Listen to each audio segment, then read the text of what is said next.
پانچواں کلمہ استغفار. پانچواں کلمہ استغفار یا پنجم کلمہ استغفار. استغفر اللہ ربی من کل ذنب اذنبته عمدا او خطأ سرا او علانیۃ واتوب الی من الذنب الذي اعلم ومن الذنب الذي لا اعلم انك انت علام الغیوب وستار العیوب وغفار الذنوب ولا حول ولا قوة الا باللہ العلی العظیم.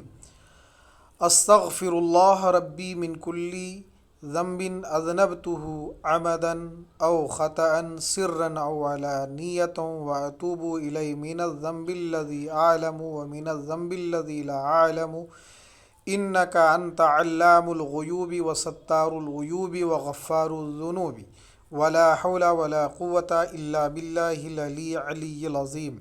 میں اپنے پروردگار اللہ سے معافی مانگتا ہوں ہر اس گناہ کی جو میں نے جان بوجھ کر کیا یا بھول کر، چھپ کر کیا یا ظاہر ہو کر، اور میں اس کی بارگاہ میں توبہ کرتا ہوں اس گناہ کی جسے میں جانتا ہوں اور اس گناہ کی بھی جسے میں نہیں جانتا. اے اللہ، بے شک تو غیبوں کا جاننے والا، عیبوں کا چھپانے والا اور گناہوں کا بخشنے والا ہے، اور گناہوں سے بچنے کی طاقت اور نیکی کرنے کی قوت نہیں مگر اللہ کی مدد سے جو بہت بلند عظمت والا ہے.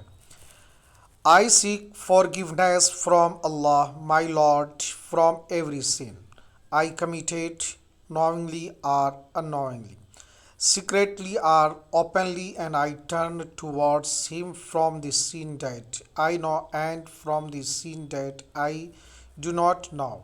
Certainly you are the power of the hidden things and the concealer of the mistakes and the forgiver of the sin, and there is no power and no strength except from Allah, the Most High, the Most Great.